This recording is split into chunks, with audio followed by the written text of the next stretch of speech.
नमस्कार, मैं हूं आपके साथ ईशा नेगी। मोरबी पुल हादसे में मरने वालों की संख्या 135 हो चुकी है। इस दुर्घटना में मरने वालों में बच्चों की संख्या काफी ज्यादा। कई घर हैं जिनके चिराग हमेशा के लिए बुझ गए, कई मांग सूनी हो गई, कई माओं की गोद उजड़ गई। लेकिन इस हादसे के असली गुनहगार कौन है, इसका अभी तक पता नहीं चल पाया है। मोरबी पुलिस ने गैर इरादतन हत्या का केस दर्ज कर इस मामले में अभी तक 9 लोगों को गिरफ्तार किया है। लेकिन आप भी जानिए कि आखिर गिरफ्तार किए गए ये 9 लोग कौन कौन हैं। पुलिस ने जिन 9 लोगों को गिरफ्तार किया है उनमें पुल का संचालन करने वाली ओरेवा कंपनी के 2 मैनेजर, 2 मरम्मत करने वाले कॉन्ट्रैक्टर, पिता और बेटा है। 3 सिक्योरिटी गार्ड और 2 टिकट क्लर्क शामिल है। लेकिन बड़ा सवाल उठता है कि क्या ये लोग ही इस हादसे के असली गुनहगार हैं? क्या इसके लिए स्थानीय प्रशासन की जिम्मेदारी नहीं है? क्या पुलिस की कोई जिम्मेदारी नहीं थी जिसकी अनुमति के बिना ही ये पुल खोल दिया गया था? क्या उस नगर पालिका की कोई जिम्मेदारी नहीं जिसकी फिटनेस सर्टिफिकेट के बिना इस पुल को खोला गया? क्या ओरेवा कंपनी के मालिकों की इसमें कोई जिम्मेदारी नहीं थी जिन्होंने भीड़ को कंट्रोल करने के लिए पुख्ता बंदोबस्त नहीं किए? ऐसे कई सवाल लोगों के मन में। एफआईआर में ओरेवा के मालिक और सीईओ का नाम नहीं। सवाल ये भी है कि इस हादसे के लिए जिम्मेदार बड़ी मछली अभी भी कानून की पकड़ से बाहर है। मोरबी पुल हादसे के दोषियों के खिलाफ पुलिस ने गिरफ्तारी की कार्रवाई तो शुरू कर दी है, लेकिन जो एफआईआर दर्ज हुई है उसमें फिलहाल ना तो ओरेवा कंपनी के मालिक और ना ही उसके सीईओ को नामजद अभियुक्त बनाया गया है।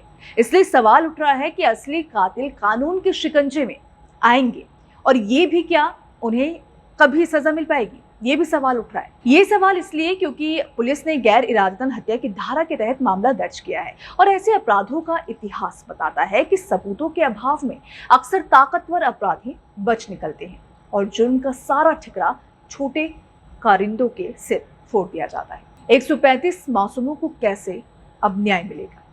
इसे प्रशासनिक सांठगांठ कहें या फिर कुछ और, लेकिन शुरुआती कार्रवाई से तो यही लगता है कि पुलिस ने मामला ही इतना कमजोर बनाया है जिसमें असली कातिल अपने बचने का रास्ता निकाल ही लेंगे। इसलिए सवाल उठता है कि किसी लापरवाही के चलते अपनी जान गंवाने वाले 135 मासूमों को और उनके परिवारों को इंसाफ कैसे मिलेगा और उन्हें ये दिलाने के लिए लंबी कानूनी लड़ाई आखिर कौन लड़ेगा? हर हादसे के बाद उस पर सियासत होना कोई नई बात नहीं है। इसलिए मोरबी की इस दुर्घटना पर भी अगर विपक्षी दल असली दोषियों के खिलाफ सख्त कार्रवाई के लिए हाईतौबा मचा रहे हैं तो इस पर किसी को एतराज भला क्यों होना चाहिए? विपक्ष और मीडिया का तो जनता के प्रति पहला फर्ज ही है। ये है कि सरकार जिस बात को दबाना छुपाना चाहती है उसे हर सूरत में उजागर किया जाए। इतने बड़े हादसे के गुनहगारों को बचाने के लिए किसी भी स्तर से कोई भी कोशिश अगर होती है तो उसका भी पर्दाफाश होना चाहिए।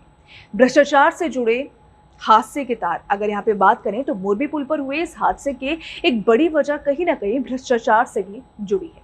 बड़ा सवाल यह है कि घड़ियां और बिजली के उपकरण बनाने वाली जिस कंपनी के पास पुल की मरम्मत या रखरखाव करने का कोई अनुभव ही नहीं है, उसे इसका ठेका आखिर क्यों दिया गया? प्रशासन से पूछे जाने पर जब ये सवाल पूछा गया तो जाहिर है कि इसमें प्रशासन के भ्रष्ट अफसरों की मिलीभगत भी रही होगी। लेकिन ऐसे किसी भी अफसर के खिलाफ अब तक कोई कार्रवाई नहीं होने से प्रशासन की नीयत पर सवाल उठेंगे। होना तो ये चाहिए था कि इस हादसे के तुरंत बाद पुल को ठेका देने से जुड़े तमाम अफसरों को सस्पेंड कर सरकार ये संदेश देती कि वो इस मामले में किसी को भी नहीं छोड़ने वाली। ना तो मोरबी नगर पालिका ने और ना ही जिला प्रशासन ने अभी तक इसका कोई जवाब दिया है कि झूलते हुए पुल पर ऐसे किसी हादसे की स्थिति में बचाव के पर्याप्त उपाय क्यों नहीं थे। इसके लिए सिर्फ प्राइवेट कंपनी को दोषी ठहराकर सरकार अपनी जिम्मेदारी से बच नहीं सकती। इस वीडियो में फिलहाल इतना ही। इस पर आपके क्या विचार हैं? आप क्या रखते हैं इस मुद्दे को लेकर? आप अपनी राय हमें नीचे कमेंट सेक्शन में जरूर बताइएगा। वीडियो अगर पसंद आए तो वीडियो को लाइक और शेयर करना बिल्कुल भी मत भूलिएगा।